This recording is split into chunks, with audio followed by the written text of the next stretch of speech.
빌라도를 협박합니다. 당신이 만약에 예수를 십자가에 못 박지 않는다면 당신은 가이사의 충신이 아니요. 이 말은요 굉장히 무서운 말이에요. 빌라도로 하여금 이제 유대인의 왕이라고 그렇게 말하는 예수님을 로마 황제 가이사 왕이 있는데 정치적으로 지금 자기가 왕이라고 하는데 당신이 어찌하여 예수를 십자가에 못 박지 않는다는 말입니까? 만일 이를 못 박지 않는다면 당신은 가이사의 충신이 아니요. 다시 말하면 고발해버리겠다고. 당신 그 정치 생명 끝날 거라고 협박하는 거예요. 빌라도가 어쩔 수 없이 그들에게, 유대인들에게 예수님을 넘겨줍니다. 그런데 오늘 17절 보면 16절에 그들에게 예수를 넘겨주니라 이런데요. 17절은 그들이 예수를 맡음에 그들이 유대인들이 예수님을 맡았다는 거예요. 그런데 사실은요. 유대인들보다도 로마 병정들이 예수님을 맡아가거든요. 그런데 하나님은 뭐라고 말씀하시냐면 유대인들이 예수를 맡았어 그러시는 거예요. 유대인들의 고집, 유대인들이 예수를 죽이려고 하는 결정, 그것 때문에 유대인들의 그런 원하는 대로 그 로마 병정들은 그냥 그걸 순종하는 것 뿐이지 유대인들이 했다는 거예요. 여러분, 하나님은 그러십니다. 우리가 죄를 져도 인간이 스스로 죄 지은 것이 아니에요.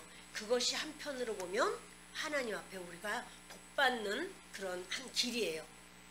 사단이 뱀을 통해서 사람을 유혹했고 사람에게 이 선악과를 먹으면 네가 하나님처럼 돼. 너 눈이 밝아질 거야. 이런 말을 해서 유혹을 당한 거예요. 인간은. 사단은 유혹을 했습니다. 사단은 구원의 기회가 없어요. 그러나 우리는요. 유혹당한 우리를 예수님이 우리 죄를 대신하심으로 우리가 구원의 역사를 체험할 수 있게 되는 겁니다. 유대인들에게 예수님을 맡겼다라고 말을 해요. 그러니까 유대인들이 예수를 맡았다. 그러면 예수님은 이제 그 십자가를 지고 아주 고생을 하면서 이끌려간다. 이렇게 말을 해야지 당연할 것 같은데 주어가 확 달라져요.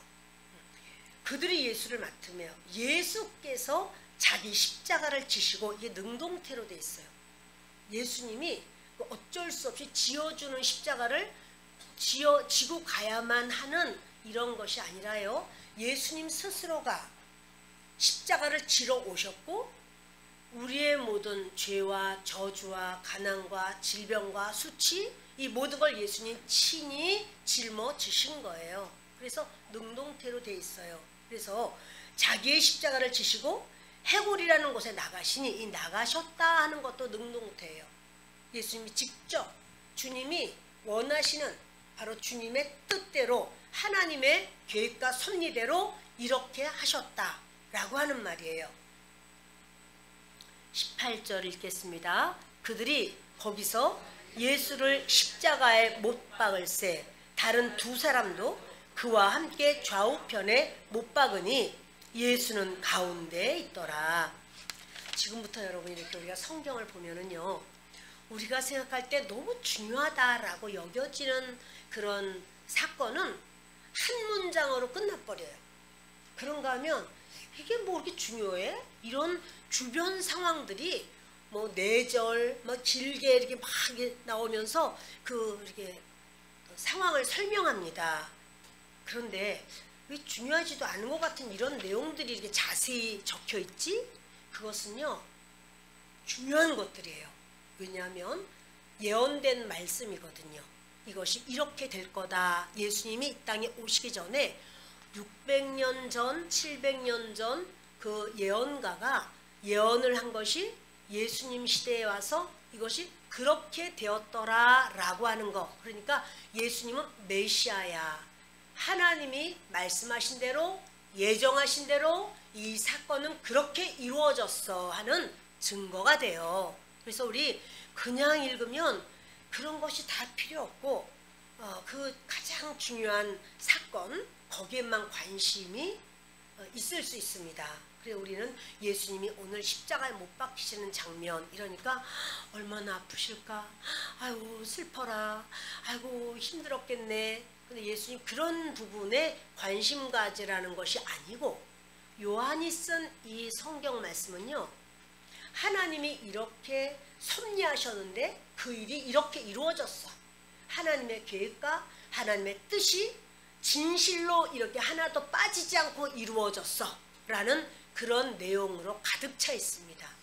다시 말하면 하나님께서는 우연이 아니라 저와 여러분을 이 땅에 보내시기로 작정하셨고 우리가 계획한 것이 아니라 우리가 난 이렇게 살고 싶다 우리가 생각한 것이 아니라 하나님께서 대한민국이라는 땅에 그리고 지금 21세기를 살 수 있도록 그렇게 계획하시고 인도하시고 우리의 모든 삶에 주장하심은 하나님이시고 이 모든 것 가운데 특별히 하나님은 예수님을 통해서 우리를 구원하시기로 이미 하나님의 모든 계획 속에 우리를 허락하셨다는 사실입니다.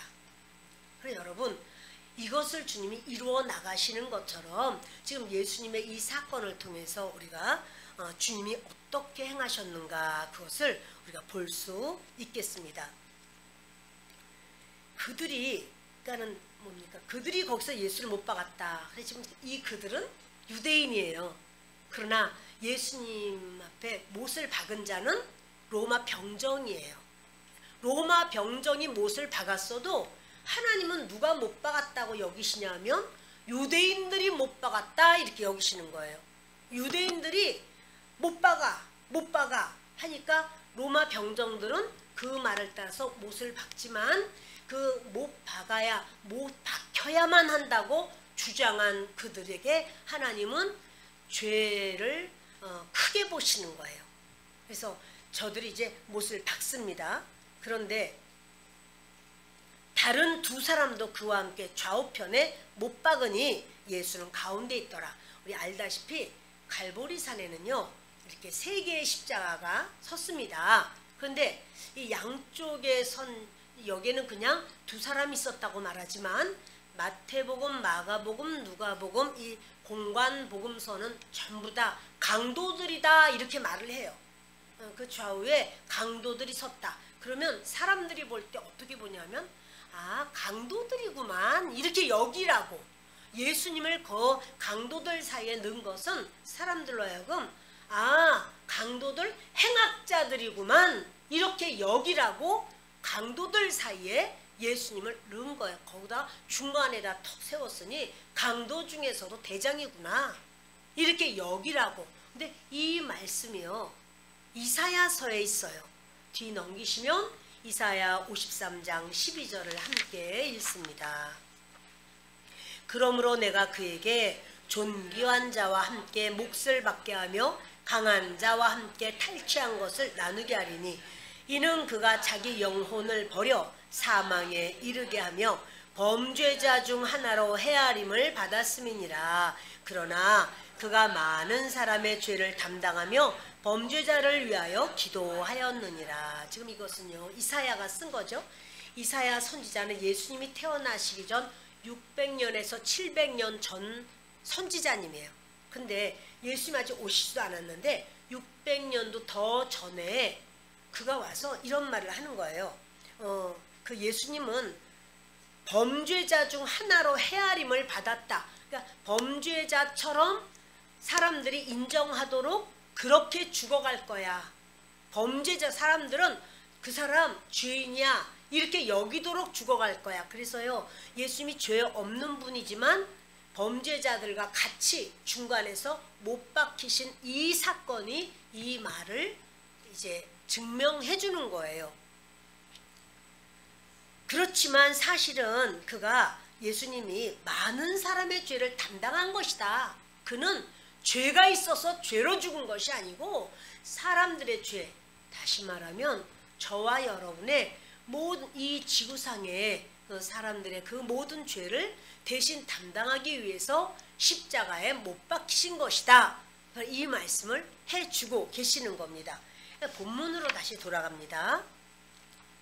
그들이 거기서 예수를 십자가에 못 박을새 다른 두 사람도 그와 함께 좌우편에 못 박으니 예수는 가운데 있더라. 이렇게 예수님이 가운데 서서 죄인으로 여김을 받았지만 사실은 그렇지 아니하다. 왜냐하면 예수님은 예수라. 예수가 무슨 말입니까? 아들을 낳으리니 그 이름을 예수라 하라. 이는 그가 자기 백성을 저희 죄에서 구원할 자이라 그랬어요. 구원할 자이심이라. 그러니까 예수의 이름은 예수님을 믿는 자가 바로 예수님의 백성이에요. 그를 모든 죄로부터 구원하는 자라. 예수님이 아니면 우리는 하나님 앞에 나갈 수 없어요. 하나님 앞에 나갈 때는요, 우리가 예수 이름을 가지고 나가요. 나를 구원하기 위하여 예수님이 십자가 짊어지셨습니다. 나는 예수 이름을 믿습니다. 나는 그 예수님이 내 죄를 대신한 자기 백성을 구원할 자라. 구원이라는 그 이름 예수를 믿습니다. 그럴 때 하나님은 나를 바라보면서 그 예수 이름으로 언약하신 그 언약 때문에 저와 여러분을 하나님 자녀로 구원하신다는 사실이에요. 그리고 우리는 예수 피를 의지해요. 예수님이 그 죄 없는 피를 쏟아주시고 하나님께서 그렇게 예수를 죽이는 바로 이런 것을 허락하신 것은 하나님 아버지 예수께서 나를 위해서 피를 흘리셨습니다. 저는 예수님의 피를 의지합니다. 그럴 때 우리의 어떤 죄라고 할지라도 우리를 더 이상 죄 가운데 머물게 할 수 없고 우리를 구원으로 예수님의 피로 한 번도 죄 안 지은 사람처럼 하나님이 여겨주시는 언약이 우리에게 이루어지는 줄을 믿습니다. 자, 여러분 이렇게요. 예수님이 그 좌우편에 못 박히고 예수님 가운데 있었습니다. 19절 읽습니다. 빌라도가 패를 써서 십자가 위에 붙이니 나사렛 예수 유대인의 왕이라 기록되었더라. 예수께서 못 박히신 곳이 성에서 가까운 고로 많은 유대인이 이 패를 읽는데 히브리와 로마와 헬라말로 기록되었더라. 유대인의 대제사장들이 빌라도에게 이르되 유대인의 왕이라 쓰지 말고 자칭 유대인의 왕이라 쓰라 하니 빌라도가 대답하되 내가 쓸 것을 썼다 하니라. 아멘. 여러분 이렇게 그 예수님 돌아가시는 사건은요 딱 하나예요. 뭐냐면 그 군인들이 예수를 십자가에 못 박고 이게 다야. 그 바로 다음 절이 23절이 군인들이 예수를 십자가에 못 박고 이게 다예요. 뭐 피를 철철 흘리셨더라, 뭐 쏟아져 내렸더라, 뭐 아파서 신음소리 이런 말이 없습니다. 그냥 군인들이 예수님을 못 박았다. 그런데 죄패에 대해서는 4절이나 돼요. 예수님의 죄패. 그것은요 빌라도가 패를 썼다는 거예요. 십자가 위에 붙였다는 거예요. 우리 이런 말을 많이 듣게 돼요. 아이고 십자가가 T자형 십자가가 있어. 예수님이 T자형에 잡혀 못 박였는지도 몰라. 이렇게 T자형 십자가 또는 X자형 십자가도 있다는 거예요. 자, 이렇게 박혔는지도 몰라. 그런데 아니에요. 이렇게 된 십자가에 못 박히셨어요. 왜냐하면 빌라도가 죄패를 써서 그 머리 예수님의 머리 위에다 붙였다고 그랬거든요. 그렇기 때문에 예수님의 십자가는 T자형도 아니고 S자형도 아닙니다. 이렇게 된 십자가에 못 박히시고 그 머리 위에 그 죄패가 붙었는데 죄패는 십자가에 못 박히는 자는 다 죄패가 붙어지게 돼 있어요. 죄명이 뭐냐? 그러니까 그 사람 이름이 적혀 있고 그 다음에는 그 사람의 죄가 적혀 있어요. 그런데 나사렛 예수, 그러니까 성이 없기 때문에 그 지역에서 어디에 살았느냐 하면 나사렛에 살았다. 나사렛 예수 이렇게 쓰고 그 밑에다가 유대인의 왕 이렇게 썼는데 히브리어로 썼다는 거예요. 그 시대에 유대인들 예수님도 아람어를 썼습니다. 아람어와 히브리어는 90%가 같아요. 마치 그 아람어와 히브리어는 어느 한편이 그렇게 사투리 같은 그런 느낌이었겠다 이런 생각이 들어요. 그러니까 거진 다 통해요. 그냥 아람어로 쓰면 히브리어 다 알아요. 그러니까 히브리어로 썼다 그래요. 그 사람들 아람어 썼으니까 다 알아요. 그거 유대인의 왕. 그리고 그 밑에는 라틴어로 쓴 거예요. 로마로. 로마어로, 로마가 세계를 제패하고 있었으니까 로마의 공적인 언어가 로마어가 있어요. 라틴어로 쓰고 그 밑에는 헬라어로 썼어요. 헬라어는 로마가 세계를 제패하고 있었지만 그 문화가 헬라 문화로 그 일반적으로는 다 헬라어를 썼어요. 그러니까 헬라어로 썼어. 그러니까 이것은요, 때가 언제냐면 6월절입니다. 6월절 때는 그 디아스포라들이 제사하려고 와요. 그러다 보니 100만 명이 넘게, 150만 명, 때로는 250만 명 이렇게까지 말을 해요. 그러니까 어마어마한 디아스포라들이 와서 거의 성하고, 예루살렘 성하고 가까워요. 갈보리산이. 얼마 안 돼요. 몇백 미터밖에 안 된다 이렇게 말해요. 그러니 거기서 바로 보면 다 보여. 그리고 또 죄패가 딱 있는데 나사렛 예수, 그리고 어느 나라 말이든지 간에 보면 다 알 수 있게 히브리 말로도 또 로마 말로도 또 헬라 말로도 다 써 있어요. 뭐라고요? 유대인의 왕 이렇게 써 있어요. 그것을 빌라도가 그렇게 써 이렇게 한 거예요. 유대인의 왕 썼어요. 아이고 대제사장들이 펄펄 뛰고 뭐 랄지 하는 거예요. 그래서 뭐라고 말을 해요? 이렇게 하지 말라고 21절에 유대인의 왕이라고 쓰지 말고 자칭 유대인의 왕이라고 쓰라 이렇게 말을 하는 거예요. 그런데 보면요 이래요. 대제사장들이라고 말하지 않고 이래. 유대인의 대제사장들이. 이게 저는 대조하는 모습 같아요. 유대인의 왕이라고 하니까 유대인의 대제사장. 이거 뭐냐면요, 유대인의 대제사장은 왕 대신 메시아 예수를 기다리는 자들이거든요. 너무너무 말이 안 되는 얘기예요. 유대인의 대제사장들이 예수님을 향하여 유대인의 왕이라고 쓰지 말고 자칭 유대인의 왕이라고 써라. 근데 이것을 여기 보면 이르되가 있죠. 21절에 유대인의 대제사장들이 빌라도에게 이르되, 여기 이르되가요 미완료형이에요. 미완료형은 뭐냐면 계속했다는 거야. 계속. 그러니까는 막 그 빌라도에게 이렇게 쓰면 안 된다고, 자칭 유대인의 왕이라고 쓰라고, 얼른 고치라고, 왜 안 고치냐고 계속 말한 거예요. 그래서 그렇게 말을 하는데 자칭 유대인의 왕이라 쓰라. 그러니까 예수님은 진짜 유대인의 왕은 아니야 이렇게 말한 거예요. 근데 빌라도가 말하기를 내가 쓸 걸 썼어 이러고 끝나요. 빌라도가 굉장히 속이 분노하고 있어요. 자기를 막 협박하잖아요. 그리고 자기가 볼 때 예수님 죄가 없어요. 보니까 예수님, 네가 유대인의 왕이냐 물어보니까 그래 내가 유대인의 왕이야. 그러나 내 나라는 이 세상에 있지 않아. 그러면서 진리를 말씀하거든요. 그러니까 이 빌라도가 들을 때 이 사람이 죄인으로 왔는데도 두려워하는 것도 없이 너무 당당하게 말을 하고, 아내가 저 사람 손대지 말라고, 저 사람 의인이다, 저 옳은 사람 때문에 내가 꿈에 얼마나 고통했는지 말할 수 없다, 당신 이미 알지 않냐, 우리 그 소문만이 듣지 않았느냐, 그러니 이 사람에 대해서 함부로 하지 말고 손대지 마라 이런 얘기도 들었고. 그런데 얼마나 고집이 센지 그 유대인들이, 특별히 대제사장들이 막 십자가에 못 박으라고 막 고래고래 소리 지르고 어쩔 수 없이, 그리고 당신 정치 생명 끝내고 싶어? 이렇게 막 나오니까 어쩔 수 없이 그럼 나는 이 문제에 나는 죄 없어.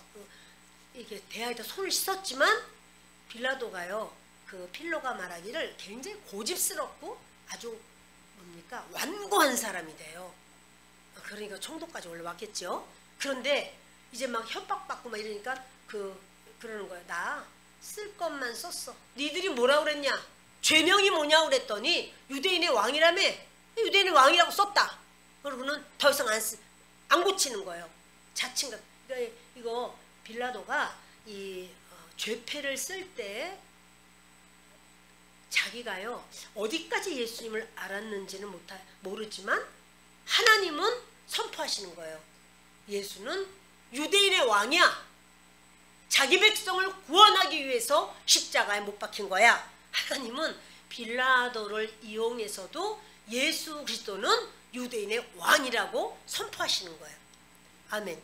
여러분, 이러한 모든 예수님 십자가에 못 박혔다, 요거는 말했다시피 아주 한 절에 딱 이렇게 국한돼 있지만 뭐 패가 이랬었고 주변에서 이렇게 말하고 저렇게, 오히려 그런 것이 더 많은 것은 뭐냐면 하나님이 하실 일을 하나님은 하시는 거예요. 자, 우리 그 다음 저를 같이 읽어보겠습니다. 23절입니다.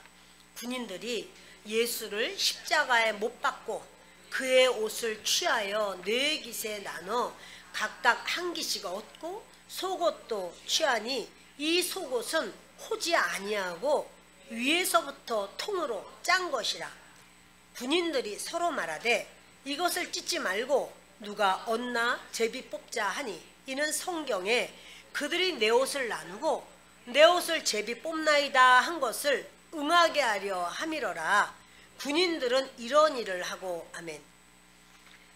이제 그 군인들이요, 로마 군병들이죠, 예수님을 십자가에 못 박았습니다. 못 박고 이게 끝이에요.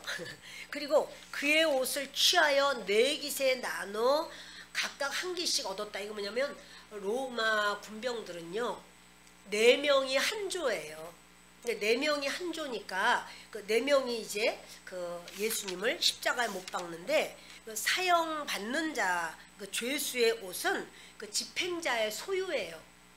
그 사형을 돕고 사형에 수종된 자들, 그들이 그 옷을 차지할 수 있어요. 지금 우리가 보면 아유, 그까짓 거 사형수 옷을 기분 나쁘게 뭘 그걸 가지려고 그래? 이러지만 그때는 옷값이 너무나 비싼 거예요. 그래서 저들이 서로 갖고 싶어 해요. 그래서 4명이 서로 예수님의 옷을 가지려고 하고, 그리고 이제 속옷은 보니까 통으로 짰다는 거예요. 그러니까 이것은, 속옷은 우리가 이 옷을 하나 하려면 뭐 이렇게 이런 옷 하나를 하려면은 이 천이 88번이 찢어진다고 그러잖아요. 88번 찢어야 된대요. 근데 이렇게 이제 여기 있는단 말이야. 2개를 이렇게 이어서 거기에 꼬매잖아요. 근데 속옷은 그렇게 하지 않고 통으로 짰다는 거예요. 예전에 우리 바늘 뭡니까, 뜨개질 할 때 보면 이렇게 통으로 그냥 짜잖아요. 둥그렇게. 그런 식으로 된 거예요. 예수님의 속옷이. 그 속옷은 우리의 지금의 속옷 같지 않고요, 원피스예요. 그래서 이 목부터 시작해서 이 무릎까지 내려오는 이 원피스예요. 그 속옷은 그렇게 통으로 짠 거라서 통으로 입고, 그 위에 겉옷 있는데 겉옷 벗기고 이제 속옷도 이제 벗겨서 그거 가지고는, 이거는 통으로 짠 거니까 자른다면은 이 아무 소용이 없어. 이 속옷 통옷은 너무 좋은데, 이거 예수님의 옷이 여러분 좋았을 것 같아요? 아니면 그냥 예수님이 뭐 이렇게 좋은 걸 입으셨겠나, 그냥 보통일 것 같아요? 근데 여러분 아주 좋았을 것 같아요. 예수님이 사랑하는 자들이 그렇게 막 향유도 붓고요, 또 예수님한테 얼마나 잘 섬기려고 최선을 다했을 거 아니에요. 치유받은 사람도 많고 또 죽었다 살아난 사람도 있고, 예수님을 함부로 안 했을 거예요. 근데 예수님이 잊고 싶어서가 아니라 아무튼 간에 그렇게 예수님을 섬기고 할 때, 특히 이게 통으로 짠 속옷, 이것은 대제사장이 입는 거거든요. 근데 예수님이 그걸 입으셔. 왜? 대제사장님이시잖아요. 우리의 진짜 대제사장님이시잖아요. 예수님 입으셨단 말이야. 그러니까 얼마나 그걸 갖고 싶어 했겠어요? 그러니까 서로 가지려고. 이것이 뭐냐면 시편 말씀에 나와요. 자, 시편 22편 보십니다. 뒤넘기시면 같이 읽겠습니다. 내 겉옷을 나누며 속옷을 제비 뽑나이다. 이렇게 여러분, 시편의 기자가 아직 예수님 태어나기도 전에 그 겉옷을 막 서로 가지고 가고 속옷을 제비를 뽑아서 갖고, 이런 일이 있을 거야 라고 예언이 된 말씀이고 성경에 기록된 말씀이고, 그것이 예수님이 십자가에 못 박힐 때 진실로 그런 사건이 일어난 거예요. 여러분, 이렇게 하나님은 하나님의 일을 그냥 무작정 막 행하시지 않고요, 짜임새 있고 질서 있고 예정하시고 예비하시고 하나님께서 그렇게 만드시고 일을 진행하신다는 사실이에요. 여러분, 우리를 주님이 만드실 때요, 요 세포 하나하나, 세포 핵 하나하나 하나님이 다 그렇게 만드시고, 그리고 하나님이 그렇게 우리를 온전하게 하셨어요. 하나님의 그 역사를요, 사람이 흉내낼 수 없죠. 근데 여러분, 이렇게 하나님께서는, 예수님은 이렇게 될 거야. 겉옷도 서로 나눠 갖고, 속옷은 제비를 뽑아서 나눠 갖고 이렇게 될 거야. 정말 그렇게 되는 거예요. 서로 그 말씀하신 대로. 그렇다면 우리의 모든 인생도 마찬가지예요. 주님의 계획과 주님의 섭리 속에 주님 이루게 하시고, 이 성경이 다 이루어지도록 주님, 우리 인생이요 성경으로 해석이 되는 거예요. 그러니까 이렇게, 그러니까 우리가 왜 나만 겪는 고난이냐고, 나만 겪는 거 아니에요. 예수님이 더 겪으셨어. 나는 억울해요. 나 이처럼 억울할 수 없어요. 그렇다면 그 사람, 예수님은 더 억울한 일을 당하셨어요. 하나님의 사람이 하나님 앞에서 그 길을 가는 것은 당연한 거예요. 자, 이래서 이제 군인들이 이렇게 이거 찢지 말고 우리 누가 얻는지 제비 뽑자 하니 24절이에요. 이는 성경에 그들이 내 옷을 나누고 내 옷을 제비 뽑나이다 한 것을 응하게 하려 함이로라. 그러니까 응하게 하려 함이로라. 이거 뭐냐면 성경이 이루어지는 것을 이 요한은 적은 거예요. 지금 이 요한복음은 요한이 기자입니다. 기록한 겁니다. 그런데 요한은 바로 그런 것을 다 적는 거예요. 자, 군인들은 이런 일을 하고 25절 있습니다. 예수의 십자가 곁에는 그 어머니와 이모와 글로바의 아내 마리아와 막달라 마리아가 섰는지라. 이제 예수님의 십자가 곁에 그 어머니 마리아, 예수님의 어머니 마리아가 있고, 이모가 있고, 이모가 누군가 하면 요한과 야고보의 어머니가 마리아의 동생이에요. 살로메가 동생이에요. 근데 그가 있었다는 거예요. 그리고 글로바의 아내 마리아가 있고, 막달라 마리아 부대들이 다 있어요. 왜 이렇게 마리아가 많어? 이것은요, 그 구약의 모세의 누나가 미리암입니다. 근데 미리암이 신약에 와서 마리아예요. 아주 흔한 이름이죠. 그래서 이제 그를 뭐 어머니 마리아, 또는 뭐 글로바의 아내 마리아, 또 무슨 또 막달라 마리아, 이렇게 그 이름들이 마리아가 많은 것은 그런 상황입니다. 자, 여러분, 이렇게 4명의 여인들이 있죠. 그리고 이제 거기에 27절이 아니라 26절, 예수께서 자기의 어머니와 사랑하시는 제자가 곁에 서 있는 것을 보시고 자기 어머니에게 말씀하시되 여자여 보소서 아들이니이다 하시고, 또 그 제자에게 이르시되 보라 내 어머니라 하신대, 그때부터 그 제자가 자기 집에 모시니라. 이 제자가 누구냐면 그 사랑하시는 자, 그가 바로 요한이에요. 항상 성경에는 요한을 내가 라고 말을 하지 않고요, 예수님이 사랑하시는 자라고 말을 하죠. 그래서 그 제자에게 이제 제자가 있고, 또 이제 예수님의 어머니 마리아가 있어요. 근데 마리아한테 예수님 말하기를 어머니 이렇게 말하지 않고요, 여자여 귀나이 이렇게 말해요. 그것은 우리나라 단어로는 좀 말이 좀 없는 것 같아요. 여성분을 이렇게 고급스럽게 높이는 칭호예요. 그러니까 마담 이 정도예요.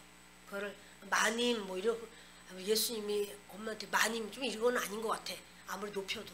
그래서 그 귀나이 이렇게 말하는데, 왜 그렇게 말했냐면 그 사역 초기에도 물로 포도주 만들 때도요, 여자여 내 때가 이르지 않았습니다 이 말 말씀하시죠. 그 뭐냐면요, 그 나를 아들로 보지 말라는 거예요. 나는 메시아입니다. 나는 당신을 구하는 메시아요. 나 아들이 아니요. 이거예요. 그래서 어머니라는 말을 안 써요. 여자요 귀나이 아들입니다. 그래요. 요한을 뭐 양손 다 막 박혔으니까 보면서 아들입니다 이렇게 이제 얘기하는 거예요. 그리고 요한을 가리켜서는 말씀하시기를 내 어머니라 이래요. 자, 그럼 이제 반대해야 될 사람이 있어요. 마리아가 야야, 난 그래도 나 요한보다 내 아들들도 있는데 내가 요한이 내 아들이냐 뭐 이럴 수도 있고요. 또 이제 그 살로메가 아니 내 아들을 왜 왜 그렇게 이상하게 그렇게 하냐고. 또는 마리아도 불편하다고 말이야. 또 요한도 나 우리 엄마 모셔야 되는데 왜 이모를 왜 모셔. 근데 여러분 그러지 않아요. 하나님의 백성은요, 주님이 말씀하시는 거 그냥 따르는 거예요. 어린 양을 따르는 자들이에요. 어린 양 대신 예수님이 말씀하시는 대로 따라가는 자가 하나님의 사람들이에요. 끝까지, 계시록에 이르기까지. 그래서 주님이 이렇게 말하니까 그때부터 예수님이 모시고 좀 살아라 그런 말 안 해요. 그리고 마리아는 예수님 밑으로 5이나 자녀가 있어요. 그런데도 불구하고 요한에게 부탁을 하는 거예요. 요한의 별명이 우르의 아들입니다. 그 야곱과 요한이 이렇게 형제죠. 근데 그가 별명이 우르의 아들이야. 막 우당탕 퉁탕 하면서 막 가만 안 있으니까 막 사랑의 사도니까 그냥 무조건 사랑해라 이렇게만 생각하지만 원래 기질은요 굉장히 막 이렇게 그런 사람이었어요. 그런데 이제 예수님이 너의 어머니라 이러니까 모시고 살아야 되잖아요. 다른 제자들은 그냥 복음을 전하고 뭐 베드로는 말씀 한번 전하니까 3,000명이 돌아왔다 5,000명이 돌아왔다 막 어디 요바로 가고 뭐 얼마나 복음을 전하러 막 그러고, 다른 제자들은 막 성령의 충만함을 받고 이리저리 성령께서 움직이는 대로 막 움직이는 거예요. 근데 요한은 어머니 오늘 저녁에는 뭘 해 잡수실까요? 청국장 알겠습니다. 청국장 하겠습니다. 파송송 계란탁 뭐 이러면서 이제 그거 만들어. 그러면 요한의 그 어떤 이거 이제는 사도도 아니네. 요한은 밥이나 하고 앉았고 그 엄마 챙기느라고 엄마 이 색깔이 좋으세요 저 색깔이 이렇게 하고 있으니 이게 뭐야 도대체. 그러나 여러분 요한은 그 가운데 사랑의 사도가 돼요. 그리고 요한복음, 요한 1, 2, 3서, 요한계시록, 요한이 제자들 중에서 제일 오래 살아요. 제일 끝까지 늦게까지 살아서 예수 그리스도를 증언하는 그러한 제자가 된 것은 요한이 그 어머니를 모시고 마리아를 이렇게 모시고 뒷바라지하고 또 어디 도망가야 되는데 도망도 제대로 못 가고 또 숨어 있어야 되는데 어머니가 나가자고 뭐 그럴 수도 있고 하여튼 여러 상황 속에서 이게 도대체 내 삶이 뭐냐라고 생각할 수 있지만 다스리는 데는 마리아가 있어요. 그리고 요한이 굉장히 예수님의 사랑을 많이 받았는데 이제는 마리아의 사랑이 바로 이제 마리아를 통해서 주님은 사랑을 또 공급하시죠. 여러분 우리의 모든 처지가 다 달라요. 때로는 어떤 사람은 이렇게 막 정말 공부를 막 열심히 할 수 있는 상황, 어떤 사람은 공부를 하고 싶어도 못하는 상황일 수도 있어요. 나는 망했다, 나는 이번 생은 망했다. 망한 게 아니고 주님이 그 가운데서 우리를 훈련시키고 이끄시는 어떤 한 방법일 수가 있다는 사실이에요. 우리의 모든 삶을 주님이 세팅해 놓는 거예요. 왜 하필이면 이런 부모님을 만났을까? 그러나 사실은 그 부모님 때문에 내가 더 주님을 간절하게 구하고 매달리고 또 주님 앞에 주님을 알게 되고 이럴 수도 있고요. 왜 하필이면 이런 배우자? 하필이면 혹시 산부인과에서 바뀐 거 아니야? 이거 내 자식 아니라? 이런 어떤 있을 수 없는 어떤 상황이라고 생각을 해도 그것이 아니라 주님께서 어떤 우리에게 하나님의 뜻과 섭리로 계획으로 하나님 이끄신다는 사실이에요. 이 요한이요 지금 내 어머니다 이러니까 그때부터 그냥 그 말씀을 받아들이는 거예요. 제가 모시겠습니다. 그때부터 그런 어떤, 그러니까 요한은 막 다른 사람처럼 대단한 그런 막 성령의 불 떨어져라 뭐 역사가 막 나타나고 이런 것보다는 집에서 맨날 오늘 저녁은 뭐 해드려야 되나, 내일 아침에는 요거 수제비를 떠야 되겠네 뭐 이런 생각만 하고 있어야 돼. 그러나 그것이 요한의 삶 속에 결코 요한을 사도 되지 못하는 길로 인도한 게 아니라 요한은 아주 사랑의 사도로 그렇게 하나님께 끝까지 쓰임받는 축복의 사람이 됐다는 사실입니다. 자, 이제 말씀에 27절 붙어 있습니다. 또 그 제자에게 이르시되 보라 내 어머니라 하신대 그때부터 그 제자가 자기 집에 모시니라. 그 후에 예수께서 모든 일이 이미 이루어진 줄 아시고 성경을 응하게 하려 하사 이르시되 내가 목마르다 하시니 거기 신포도주가 가득히 담긴 그릇이 있는지라. 사람들이 신포도주를 적신 해면을 우슬초에 메어 예수의 입에 대니 예수께서 신포도주를 받으신 후에 이르시되 다 이루었다 하시고 머리를 숙이니 영혼이 떠나가시니라. 아멘. 예수님이요 지금 이 모든 일이 주님이 하시고자 하시는 일을 다 지금 이루셨어요. 성경이 응해야 되는 것이 성경이 거진 다 이루어지고 아직 성경이 응하지 않은 일이 있어요. 그게 뭐냐면 초를 마셔야 돼. 식초. 그 무슨 식초냐면 이제 포도주를 막 담근 포도주, 관리 제대로 안 한 포도주가 식초가 돼 버렸어. 그래서 그 식초를 이제 마시는 바로 이것이 성경의 말씀 예언이거든요. 뒤 넘겨 보세요.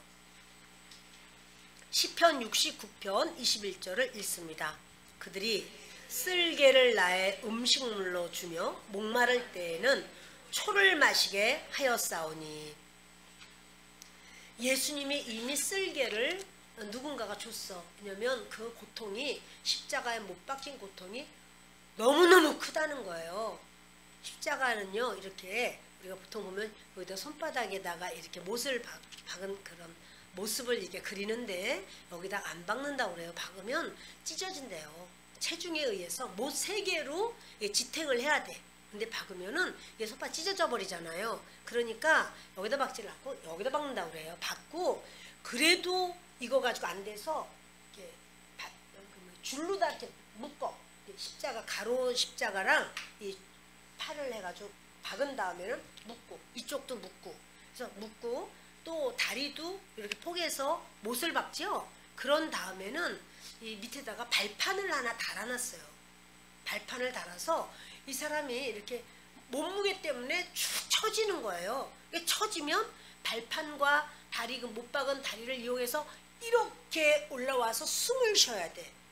그러니까 저절로 못 박히면 저절로 고개를 들 수밖에 없어. 힘들지만 이미 이렇게 처졌지만 이 폐가 쪼그라들었지만 그나마도 목을 들어서 고개를 들어서 숨을 쉬려고 해야 되는 거거든요. 그런데 이제 못 박히고 나면은 사람들이 통증으로 말할 수 없이 짐승 같은 소리를 내는 거예요. 아파가지고 못 견뎌. 그러니까 쓸개 탄 그런 포도주를 먹여요. 그거는 달라고 안 해요. 그 먹여. 왜냐면 그렇게 하면 이게 마취제가 돼. 진통제가 돼. 그러니까 그 통증을 좀 잊을 수 조금 약화돼. 그 통증은 잊을 수는 없지만 약화가 되는 거예요. 근데 예수님은 딱 주길래 맛을 보니까 쓸개즙이야. 예수님이 그걸 거절해요. 쓸개즙 다시 말하면 온 인류의 모든 죄악과 저주와 절망과 수치와 가난과 질병을 짊어지셨잖아요. 근데 그거를 마취된 상태에서 좀 이 고통을 덜어보고자 진통제를 받아들이질 않으시는 거예요. 그대로 예수님이 다 당하시는 거예요. 이걸 거절해요. 그런데 목마르다 그러시는 거죠. 왜냐하면 성경에 이렇게 그들이 나를 초로 마셨나이다. 그러니까 이제 식초처럼 돼버린 바로 그 포도주 완전히 신 거를 이렇게 우슬초 나무가 있잖아요. 그 나무 끝에다가 이렇게 해면 이거는 바다에서 자라는 그런 어떤 것인데 그것이 스펀지처럼 돼 있다고 그래요. 그걸 껴서 거기다 스펀지에다 마른 스펀지에다 물 넣으면은 이게 이렇게 막 흠뻑 젖잖아요. 그것처럼 껴서 그 식초를 적셔가지고 예수님 입에다 댄 거예요. 예수님이 너무 신 그 식초를 받은 거죠. 그래서 여러분, 전자 이 부분을 보면서 굉장히 제가 아이러니한 마음을 가졌는데, 우리의 삶이 이렇다. 왜냐면 예수님이 그 처음 기적 행하신 것이 물로 포도주 만드셨죠. 근데 그 포도주 맛이 어땠어요, 여러분? 맛 좀 봤잖아요. 맛있었어요. 그래서 그 연회장이 막 칭찬하면서, 이렇게 맛있는 포도주를 여태까지 뒀다가 이제 내오냐. 아구, 야 대단하다. 신랑 어떻게 그래? 자네는 그런 생각했어요. 신랑이 막 칭찬받았잖아요. 이렇게 좋은 포도주를 뒀다고. 주님이 우리에게 베푸신 건요, 좋은 포도주예요. 주님이 우리 인생에 주신 것은 좋은 포도주예요. 우리가 주님께 드리는 건요, 식초가 된 포도주예요. 마지막 주님이 십자가에서 못 박히시는데 그때 드리는 포도주가 시어 터져가지고 삼킬 수 없을 정도의 그런 포도주. 우리가 주님 앞에, 여러분은 주님께 무엇을 드리셨나요?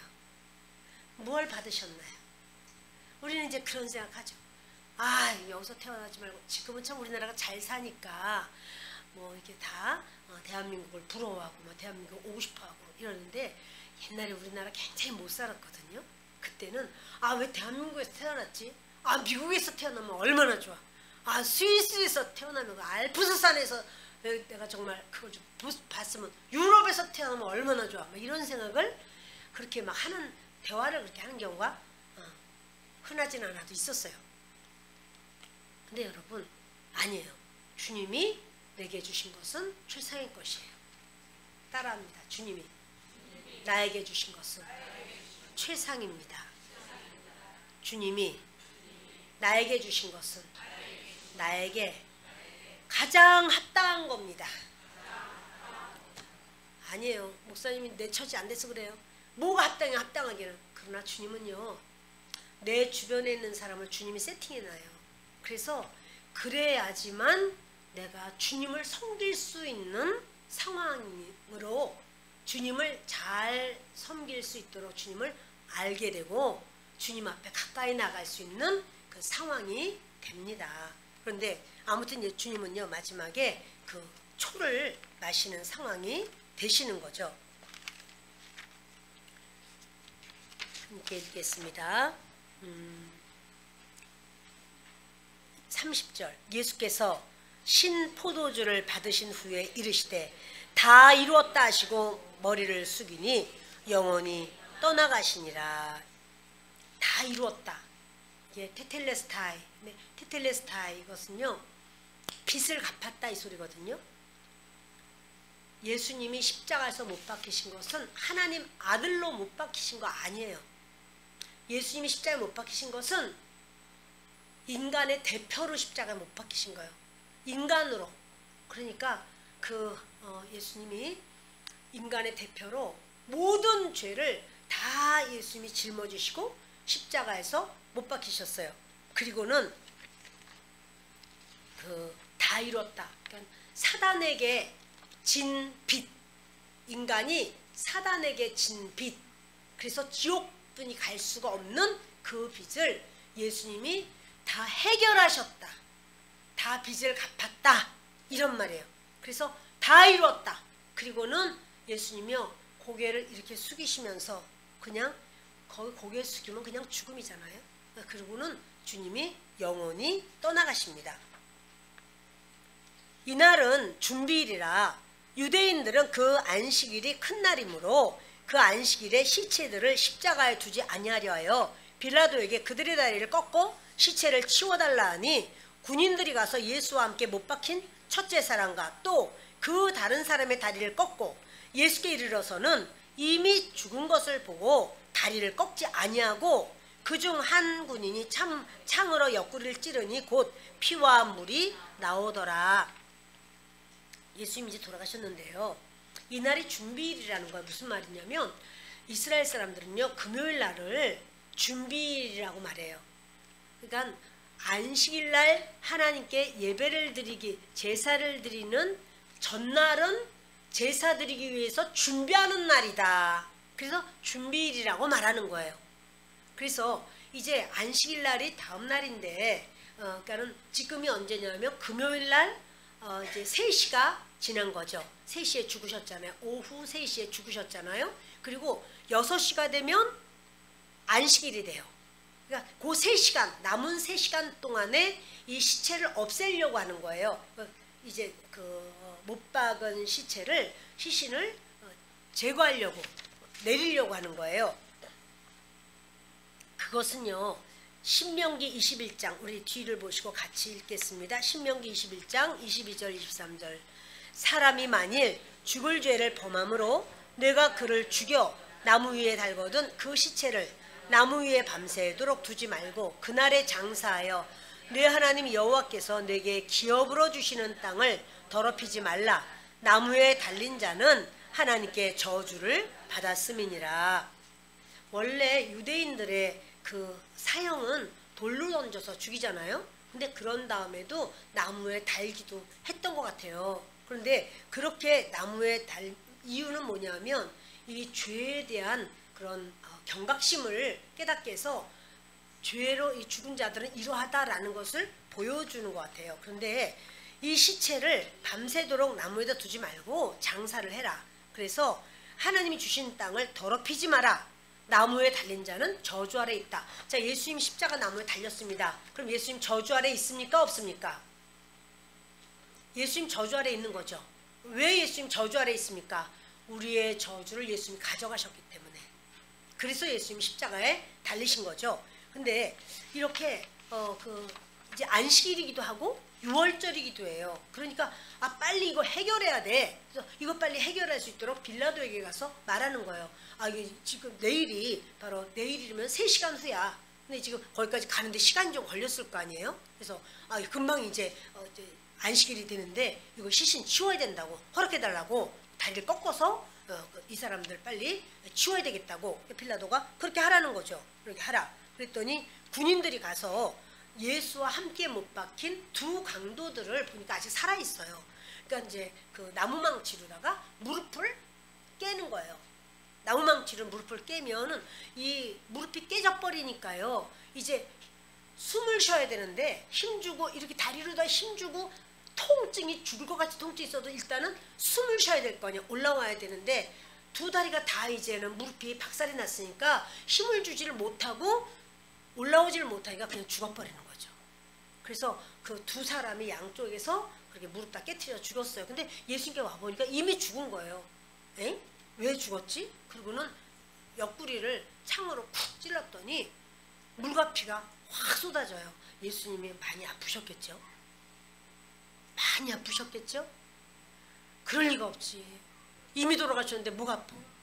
여러분, 돌아가셨어도 피 한 방울 물 한 방울 남김없이 쏟으셨다라는 말씀이 그겁니다. 그래서 그 피는 우리의 죄를 대속하시는 그 피, 그리고 물은 성령을 보내주시는 물, 이렇게 또 하는 말씀하는 학자들이 있어요. 저 그 말이 공감해요. 맞아.